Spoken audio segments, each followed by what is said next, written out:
Masuknya seorang legenda besar, Patrick Kluivert, sebagai head coach timnas Indonesia ternyata sangat menggemparkan dunia persepakbolaan, termasuk ke Australia yang notabene jadi lawan pertama Kluivert bersama skuad Garuda dalam lanjutan round 3 kualifikasi Piala Dunia 2026. Media negeri Kanguru melihat hal itu sebagai tantangan besar bagi The Socceroos untuk menyelesaikan misi menuju Piala Dunia. Terlebih, baru-baru ini terungkap ternyata Patrick Kluivert mempunyai rekor sebagai pelatih yang tak kalah mengesankan. Pasti teman-teman juga nggak nyangka, padahal sebelumnya stigma negatif yang selalu disebarluaskan tentang beliau. Di samping itu, dengan masuknya legenda Belanda, ternyata berefek ke Ian Madsen.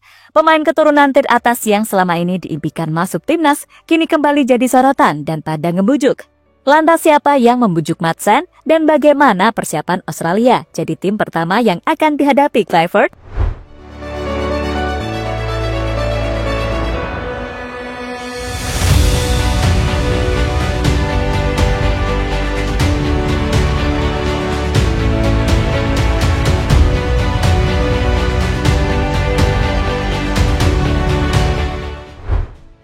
Yakin gak yakin, banyak dari kita yang sudah seuzon duluan saat mendengar nama Patrick Kluivert sebagai juru latih baru timnas Indonesia menggantikan Sintayong.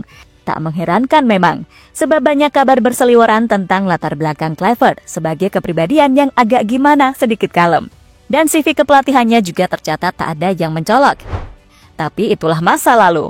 Semua yang sudah berlalu ya tentunya gak bisa dirubah. Masa kini dan masa depan yang tentunya harus lebih baik lagi. Dan ternyata Patrick Kluivert juga punya track record bagus loh dalam dunia kepelatihan, namun mungkin kita belum tahu aja. Erick Thohir sendiri sangat percaya dan optimis dengan pelatih yang baru ditunjuk. Beliau juga tak lupa menyampaikan sudut pandang yang positif seperti ini saat wawancara. Iya kan. Nah, ada yang debat misalnya, ya Patrick track recordnya loh. Banyak track record pelatih yang dulu belum terkenal juga bisa kendalin locker room kok. Zidane kan nggak ada track manager, tiba-tiba Madrid oke. Kalau salah satu penggemar Madrid, soalnya di kantor ini yang suka penggemar Madrid saya Barcelona soalnya. Ya, wah kalau Madrid tuh pelatihnya nggak taktikal pak katanya. Ya kan? Tapi yang bisa counter locker room ya benar juga gitu. Ya tapi itu kan dinamika. Gitu. Daripada terus mencari kesalahan, mending kita membahas sisi positif untuk energi sepak bola Indonesia lebih semangat mendukung kepelatihan Patrick Kluivert. Setelah Mimin telusuri, ternyata memang ada sejumlah rekor positif Kluivert saat menukangi Curaçao pada 2015 hingga 2016. Berpacu pada artikel bola.com, selama Patrick Kluivert bertugas menjadi kepala pelatih Curaçao, ternyata pernah menorehkan sejarah sebagai pelatih yang berhasil mendongkrak ranking FIFA skuad Curaçao dari 155 ke posisi 75 dunia. Selama periode yang singkat di bawah kepemimpinan Kluivert, Curaçao berhasil melalui 2 putaran kualifikasi Piala Dunia FIFA 2018, mengalahkan Montserrat dan Kuba. Meskipun akhirnya tersingkir oleh El Salvador di putaran ketiga, pencapaian ini merupakan salah satu penampilan terbaik Curaçao dalam kualifikasi Piala Dunia. Selain itu, Curaçao juga berhasil lolos ke Piala Karibia 2017 dan Piala Emas CONCACAF 2017, menandai sebuah partisipasi pertama mereka dalam turnamen tersebut setelah absen lebih dari 4 dekade. Setelahnya Kluivert mengundurkan diri pada tahun 2016. Asistennya Remco Bijsantini mengambil alih sebagai pelatih kepala, dengan alasan lebih memilih menjadi direktur tim masa kecilnya Ajax Amsterdam. Namun menariknya, saat itu Kluivert juga mengambil job penasihat tim Curaçao pada 2017. Dan pada tahun itulah, negara ini sempat meraih peringkat terbaiknya di urutan 68 FIFA. Ya, teman-teman gak salah dengar, Curaçao selalu mengalami peningkatan ranking FIFA saat di bawah campur tangan Patrick Kluivert. Kini timnas Curaçao bertengger di posisi 91 dunia, masih di bawah rival timnas macam Cina, Bahrain, Australia, apalagi Jepang. Yang jelas, Curaçao menurun saat ditinggal beliau, bahkan pernah kalah sama Indonesia juga, ya kan?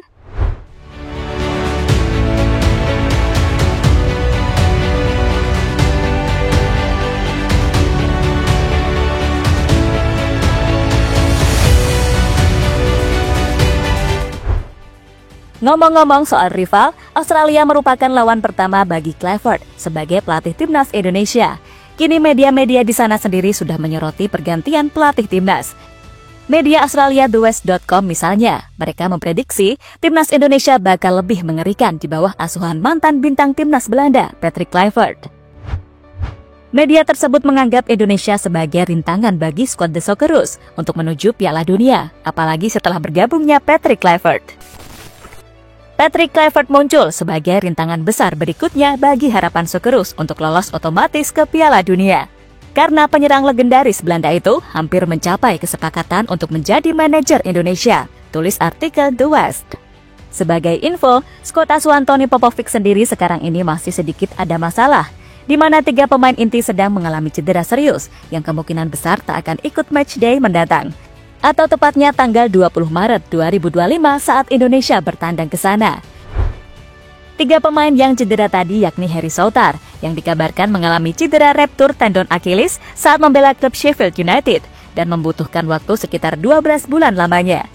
Lalu Kusini Yanggi alami cedera ketika Australia berhadapan dengan Bahrain. Lutut sang pemain dikabarkan mengalami bengkak, membutuhkan waktu pemulihan yang lumayan. Dan satu lagi, Alessandro Cercati, dikabarkan mengalami cedera saat bermain untuk Parma. Ia dikabarkan ACL dan jelas itu nggak perlu dipertanyakan soal berapa lama proses pemulihannya, ya kan? Jadi ini sebenarnya kesempatan untuk Indonesia. Mimin juga doakan untuk pemain Australia semoga lekas sembuh. Tapi setelah lawan Indonesia aja ya sembuhnya.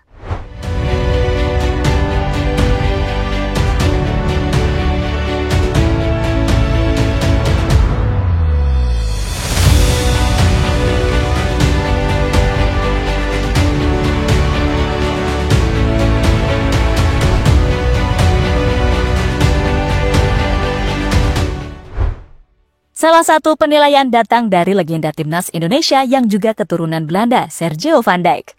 Lewat media sosial pribadinya, ia sebenarnya setuju-setuju aja dengan pergantian pelatih. Apalagi pelatihnya dari Belanda, jadi dapat sorotan dunia. Namun yang disayangkan dari Sergio van Dijk adalah waktu persiapan Patrick Kluivert bersama skuad Garuda yang dinilai minim. Kalian pasti udah dengar kemarin berita besar Sinteyong resmi keluar timnas Indonesia dan penggantinya Patrick Kluivert, mantan pemain bintang dari Barcelona dan timnas Belanda. Berita tentang Patrick Kluivert dapat banyak perhatian di media seluruh dunia dan itu sangat bagus untuk Indonesia.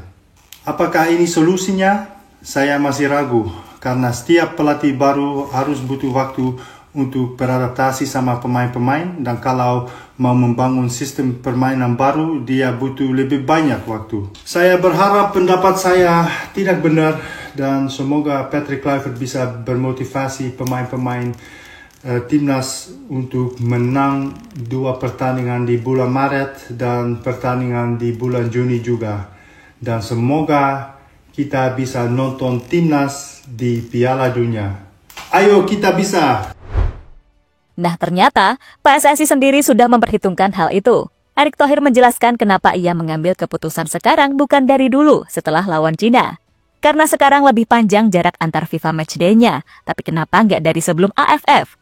Kata beliau, justru kalau sebelum AFF terlalu mendadak, karena mencari pelatih tidak semudah itu. Saat ini Pak Erick sendiri membeberkan pihak PSSI sudah merencanakan untuk memberikan waktu yang sedikit panjang kepada Kluivert dengan cara memberhentikan Liga 1 Indonesia beberapa hari sebelum matchday. Itu pun saya nyolong. Liga berhenti 4 hari sebelum FIFA matchday, belum nggak ada di seluruh dunia. Ya. Itu karena supaya pemain lokal beradaptasi gitu loh. Ya kan?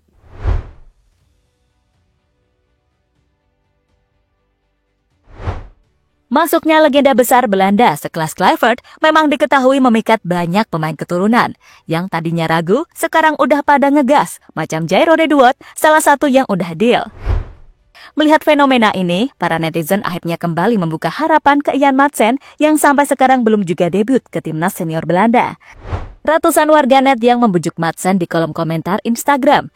Banyak yang berharap kepadanya karena memang Ian Maatsen adalah salah satu pemain keturunan yang masih eligible untuk membela timnas. Dan secara kualitas masuk dalam tier atas di Eropa. Pengalamannya gak main-main, pernah di Premier League bersama Chelsea dan sekarang bersama Aston Villa di liga yang sama juga. Sebelumnya sempat berlabuh ke Liga Jerman bersama Dortmund. Dan salah satu torehan besar Madsen, ya saat mengantar The Yellow Wall ke final Champions League 2024 lalu.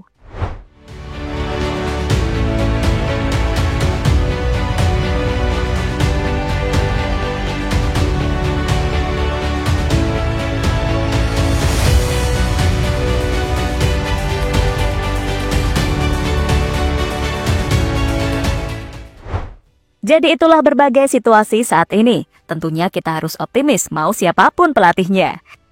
Kalau memang supporter, ya sejatinya tak akan pernah pergi seiring pemain dan pelatihnya pergi.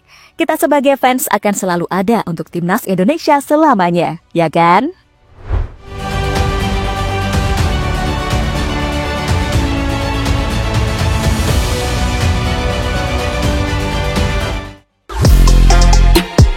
Halo, izin iklan sebentar ya guys. Jadikan ruangmu bernuansa timnas. Temukan beragam poster dinding, sepak bola dan timnas dengan desain menawan, kualitas premium dan harga yang tidak akan menguras kantong. Segera klik link Shopee di deskripsi video ini dan dukung timnas dengan sepenuh hati. Mulai dari dinding rumahmu.